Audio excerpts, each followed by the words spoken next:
ಹಿಂದಕ್ಕೆ ಬರ್ರಿ ಹಿಂದಕ್ಕೆ ಬರ್ರಿ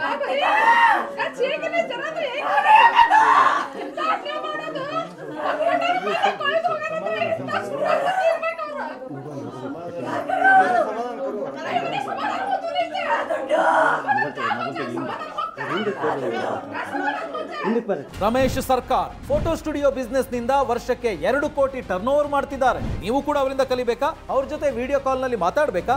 ಈಗಲೇ ಫ್ರೀಡಮ್ ಆಪ್ ಡೌನ್ಲೋಡ್ ಮಾಡಿ.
ದುರ್ದೈವದ ಘಟನೆ, ಅಮಾನುಷವಾಗಿರ್ತಕ್ಕಂಥ ಘಟನೆ.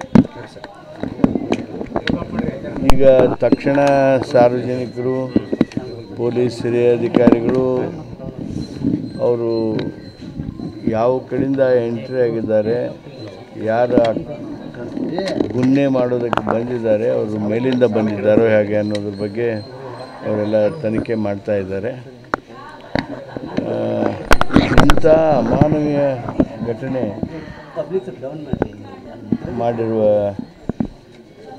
ಈ ಕೃತ್ಯಕಾರರು ನಿಜವಾಗಿಯೂ ಮನುಷ್ಯರಂತೆ ವರ್ತನೆ ಮಾಡೇ ಇಲ್ಲ. ಪೊಲೀಸ್ ತನಿಖೆ ಗಂಭೀರವಾಗಿ ನಡೀತದೆ. ಆದಷ್ಟು ಬೇಗ ಗುನ್ನೆಗಾರರನ್ನು ಪತ್ತೆ ಹಚ್ಚುವಂಥ ಕೆಲಸ ಮಾಡ್ತಾರೆ.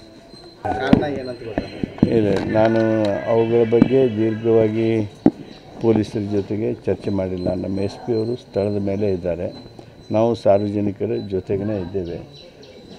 ವಿಚಾರ ಮಾಡೋದಾಗಲಿ ಅದನ್ನು ಕೇಳೋದಾಗಲಿ ಇದು ಸಂದರ್ಭ ಅಲ್ಲ. ಆದ್ದರಿಂದ ಇಷ್ಟೇ ನಾನು ನಿಮಗೆ ಹೇಳೋದಕ್ಕೆ ಬಯಸ್ತೀನಿ. ಇದನ್ನು ಗಂಭೀರವಾಗಿ ಸರ್ಕಾರ ತನಿಖೆ ಮಾಡ್ತದೆ ಹಾಗೂ ಗುನ್ನೆಗಾರರನ್ನ ಪತ್ತೆ ಹಚ್ಚೋದಕ್ಕೆ ಎಲ್ಲ ಅಗತ್ಯವಾಗಿರ್ತಕ್ಕಂಥ ಕ್ರಮ ತಗೊಳ್ತೀವಿ. ಏನು ಪತ್ತೆ ಹಚ್ಚೋದಕ್ಕೆ ಹೊಸ ಟೆಕ್ನಾಲಜಿ, ಅದು ವಿಶೇಷ ನಾಯಿಗಳು, ಮತ್ತೊಂದು ಅವು ಏನು ಬೇಕೋ ಅವೆಲ್ಲವುಗಳನ್ನು ಪಡೆದುಕೊಳ್ಳುವಂತೆ SP ಅವರಿಗೆ ನಾನು ಹೇಳ್ತೇನೆ. ಸರ್, ತಾವು ಕೂಡ ಕಾನೂನು ಸಚಿವರಿದ್ದೀರಿ. ನಿನ್ನೆ ತಾನೇ ಹುಬ್ಬಳ್ಳಿಯಲ್ಲಿ BVB ಕಾಲೇಜಲ್ಲಿ ಒಂದು ಮರಟರು